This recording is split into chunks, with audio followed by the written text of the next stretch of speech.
Bismillahirrahmanirrahim. Assalamualaikum warahmatullahi wabarakatuh. Halo teman-temanku semuanya. Pada pertemuan kali ini kita akan membahas mengenai PPh pasal 22. PPh pasal 22 ini juga menjadi bagian dari potput, yaitu potongan pemungutan. Tetapi ada beberapa ciri yang membedakan dari PPh pasal yang lainnya. Ya, mari kita pelajari bersama-sama. Ya, jadi PPh pasal 22 ini bentuk kegiatan pemotongan yang berkaitan dengan perdagangan barang. Berbeda dengan PPh pasal 21 yaitu berkaitan dengan jasa, ataupun 23, 25 dan 26 atau sebagainya. Nah, jadi PPh pasal 22 ini berkaitan dengan perdagangan barang. Kepada siapa? Ya, kepada badan-badan usaha tertentu milik pemerintah maupun swasta, yang mana dia melakukan perdagangan, ekspor ataupun impor barang. Bahkan mulai tahun 2015, pemerintah menunjuk wajib pajak badan yang melakukan penjualan barang yang tergolong sangat mewah untuk menjadi pemungut PPh pasal 22 ini. Nah, PPh pasal 22 ini itu seperti halnya PPh pasal 21 yang diterapkan kepada wajib pajak yang tidak memiliki NPWP itu lebih tinggi 100% daripada tarif yang diterapkan kepada wajib pajak yang mana dia dapat menunjukkan NPWP-nya. Dan juga PPh pasal 22 dapat dikenakan saat penjualan maupun pembelian. Nah, jadi kalian harus mengetahui karakteristik dari masing-masing pajak. Ya, selanjutnya kita melihat siapa aja pemotong PPh pasal 22. Ya, di sini cukup banyak ya teman-teman ya. Mari kita dengarkan secara bersama-sama. Ya, yang pertama yaitu ada Bank Divisa dan Direktur Jenderal Bea Cukai. Atas apa? Atas impor barang dan ekspor komoditas tambang, batubara, mineral logam dan mineral bukan logam. Lalu yang selanjutnya ada bendahara pemerintah dan kuasa pengguna anggaran. Nah, ini berkenan dengan pembayaran atas pembelian barang. Kemudian ada bendahara pengeluaran. Bendahara pengeluaran ini melakukan pembayaran atas pembelian barang yang dilakukan dengan mekanisme uang persediaan. Yang selanjutnya ada kuasa pengguna anggaran atau KPA. Ini pembayaran atas pembelian barang kepada pihak ketiga yang dilakukan dengan mekanisme pembayaran langsung. Nah, untuk bahasan milik usaha atau BUMN, ini ada BUMN, badan usaha, dan BUMN hasil restrukturisasi, kemudian badan usaha tertentu milik BUMN, kemudian industri dan ekspor. Sektor ini kehutanan, perkebunan, pertanian, peternakan, dan perikanan.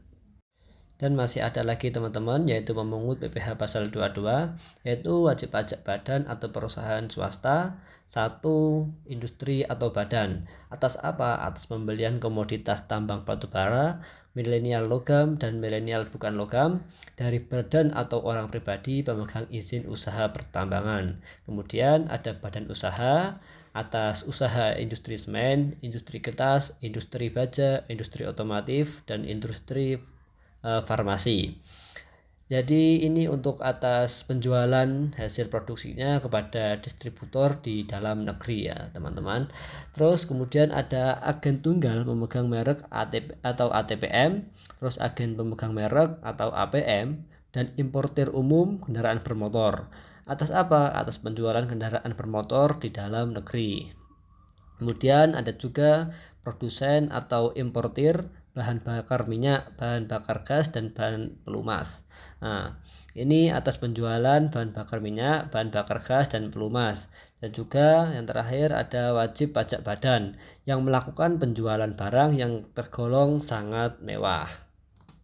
Nah, selanjutnya kita masuk ke dari masing-masing pemungut, yaitu yang pertama PPh pasal 22 atas impor dipungut oleh Bank Devisa dan DJBC atau Bea Cukai.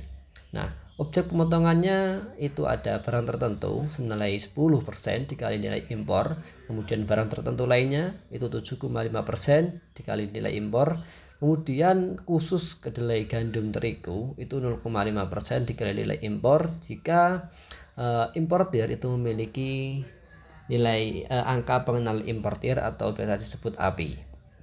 Nah, barang tertentu itu apa aja dan barang tertentu lainnya itu apa aja. Ya, itu dijelaskan dalam PMK nomor 110 2018. Ya, jadi tarif atas barang tersebut atau tarif-tarif itu tanpa api ataupun tanpa api sudah dijelaskan dalam PMK nomor 110. Jadi barang selain di samping atau yang terdapat di lampiran PMK nomor 110 tersebut itu jika dia menggunakan api maka bayarnya 2,5% dikali nilai impor. Jika tidak menggunakan api atau angka pengenal importir maka dia kena 7,5% dari nilai impor. Jika tidak dikuasai maka dia kena 7,5% dikali harga lelang, seperti itu.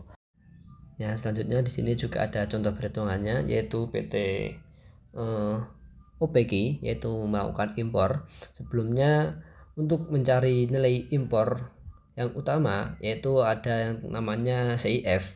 Ya, dalam impor itu ada yang namanya CIF. CIF itu adalah Cost Insurance and Freight. Ya.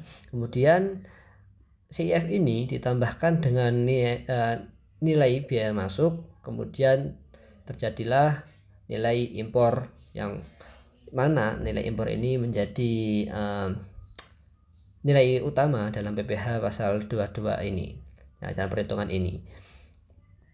Ya, di situ nilai CIF atas barangnya tadi itu sebesar 6 miliar. Kemudian biaya masuknya 25% dikali CIF juga itu sebesar 1.500.000.000. Kemudian jadilah nilai impor sebesar 7.500.000.000. Nah, kemudian ada PPh pasal 22 impor ini, jadi sudah ada perhitungannya yaitu 10%, kemudian dikali nilai impor. Ya. Di sini 10% dikali 7.500.000.000. Nah, ada sebesar hasilnya yaitu sebesar 750 juta. Nah, ini besarannya pajak impor ini ya, pajak impor pada PPh pasal 22. Ini perhitungannya seperti ini. Dan untuk masa terutangnya yaitu ketika saat pembayaran biaya masuk atau penyelesaian dokumen. Dan kemudian ada pajak juga yang dipungut oleh Bank Devisa atau DJPC Bea Cukai, yaitu ada ekspor. Ekspor di sini ini untuk tambang batu bara, nilainya logam dan bukan logam, sesuai uraian barang dan pos tarif atau harmonized system. Nah, jadi tarif di sini yaitu sebesar 1,5%. Nah, di sini juga ada contoh perhitungannya yaitu dari PT Eksporku. Di sini dia membayar 100 juta untuk pengiriman ekspornya ya. Jadi cara perhitungannya pada PPh pasal 22 ekspor itu sama dengan 1,5% dikali nilai ekspor. Nilai ekspornya sebesar 100 juta. Jadi 1,5% dikali nilai ekspor 100 juta jadilah 1.500.000. Nah, di sini PT Eksporku melunasi PPh pasal 22 sebesar 1.500.000. Nah, saat terutangnya kapan? Nah, saat terutangnya itu saat pelunasan atau penyelesaian dokumen ekspor, seperti itu. Oke, selanjutnya kita ke PPh yang dipungut oleh bendahara dan kuasa pengguna anggaran. Nah, sebelumnya bendahara pemerintah dan KPA itu siapa? Ya, bendahara pemerintah yaitu adalah ketika kalian melakukan transaksi, baik itu di instansi milik daerah atau instansi pusat, nah nanti kalian akan bertemu dengan bendahara pemerintah. Seperti itu. Jadi bendahara pemerintah itu orang yang mana dia mengatur otorisasi instansi, baik itu instansi pusat ataupun instansi daerah, seperti itu. Nah, terus KPA itu siapa? KPA itu adalah kepala dari sebuah instansi itu. Nah, jadi kalian ketika menjual sesuatu ke ranah pemerintahan atau instansi, maka kalian akan dikenakan pajak sebesar 1,5% dari harga pembelian yang mereka beli, dan itu juga belum termasuk PPN. Nah, apakah ada batasannya? Ya, jelas ada batasannya, yaitu senilai 2 juta. Jika kalian menjual harga di bawah 2 juta, maka kalian tidak akan dikenai pajak 1,5% dari harga tersebut. Tapi jika harga lebih dari 2 juta, maka kalian akan mendapatkan pajak 1,5%. Nah, itu seperti itu. Nah, untuk pelaporannya paling lama 14 hari setelah masa pajak berakhir. Nah, seperti halnya bendahara pemerintah, ada juga pasal 22 yang dipungut oleh BUMN. Ya, yaitu BUMN yang dilakukan rektorisasi oleh pemerintah, baik itu badan usaha tertentu yang dimiliki secara langsung ataupun yang tidak langsung dimiliki oleh BUMN, atau biasanya itu perusahaan kecil, anak perusahaan seperti itu. Nah, untuk tarifnya itu sama seperti bendahara pemerintah, yaitu 1,5%. Nah, jadi kalian jika menjadi rekanan oleh BUMN, nanti kalian akan membayar 1,5%, tetapi ada batasannya. Nah, batasannya ini berbeda dengan bendahara pemerintah. Jadi bendahara pemerintah tadi 2 juta, kalau BUMN ini 10 juta. Jadi ketika kalian menjadi rekanannya BUMN, nanti kalian dikenai biaya pajak itu jika melebihi dari 10 juta. Nah, jadi ketika kalian kurang dari 10 juta, maka tidak dikenai biaya tarif pajak ini, seperti itu. Nah, jadi di sini ada dua macam kasus. Yang di sebelah kiri yaitu ada contoh kasus ketika kita berrekanan dengan pemerintah, yaitu kita menjual barang senilai 11 juta, itu sudah termasuk PPN. Maka kalau kita mencari pasal 22-nya, kita harus mengeluarkan barang harga tersebut itu menjadi harga biasa. Kalau nilainya 11 juta itu sudah termasuk PPN, jadi kita harus keluarkan dulu PPN-nya. Caranya yaitu 100 per 110 dikali 11 juta, yaitu harganya tadi sama dengan 10 juta. Nah, ketika 10 juta ini sudah menjadi harga pembelian. Kemudian baru kita kalikan dengan 1,5% tadi, yaitu PPh pasal 22. Jadi sebesar 150.000. Itu untuk pajaknya seperti ini. Yang di sebelahnya ini juga demikian rupa, yaitu dia berkontribusi dengan BUMN, yaitu transaksinya 660 juta sudah termasuk PPN. Kita keluarkan dulu PPN-nya, yaitu dengan caranya 100 per 110 dikali 660 juta, yaitu sehingga muncullah hasilnya yaitu 600 juta. Kemudian kita baru kalikan 1,5%, dikali 600 juta sama dengan 9 juta. Nah, jadi 9 juta ini adalah pajak yang harus kita bayarkan, seperti itu. Nah, untuk pelumas dan benda-benda pos itu tidak dipungut PPh pasal 22 karena ada pengecualian. Nah, ini salah satunya pengecualian yang tidak dikenai pajak PPh 22. Ya, ada juga pemungut lainnya. Ya, jenis PPh ini ada saat berhutang, penyetoran, dan pelaporan. Di sini bisa kalian lihat semen, kertas, baja otomotif, BBM, BBG, pelumas, hasil hutan, kebun tani, ternak, ikan, terus pembelian minerba dari pemegang IUP. Nah, di sini bisa kalian lihat kapan saat berhutangnya, kapan saat penyetorannya, dan kapan saat pelaporannya. Kemudian untuk semen, kertas, baja otomotif, dan farmasi, ini untuk kertas 0,1%, untuk penjualan semen 0,25%, penjualan baja 0,3%, penjualan semua jenis obat 0,3%, penjualan otomotif 0,45%. Nah, untuk BBM, BBG, dan pelumas ini untuk SPBU Pertamina itu 0,25%, SPBU bukan Pertamina 0,3%, terus bahan bakar gas 0,3%, pelumas 0,3%. Untuk hasil hutan, kebun tani, ternak, ikan itu 0,25%. dikali harga pembelian, ini juga tidak termasuk dengan PPN ya. Terus pembelian minerba dari pemegang IUP yaitu 1,5% dari harga pembelian, dan ini juga tidak termasuk PPN. Nah, di sini ada jenis-jenis PPh 22 dan beserta contohnya ya teman-teman. Di sini ada semen, kertas, baja otomotif, kemudian BBM, BPG, pelumas, hasil hutan, pembelian minerba dari pemegang IUP. Itu di sini sudah ada contohnya ya teman-teman. Nanti kalian bisa men-screenshot ini ya. Saya akan melanjutkan pembahasan yang selanjutnya ya, bisa kalian lihat sendiri ya teman-teman. Nah, yang selanjutnya di sini ada PPh pasal 22 atas penjualan emas ya.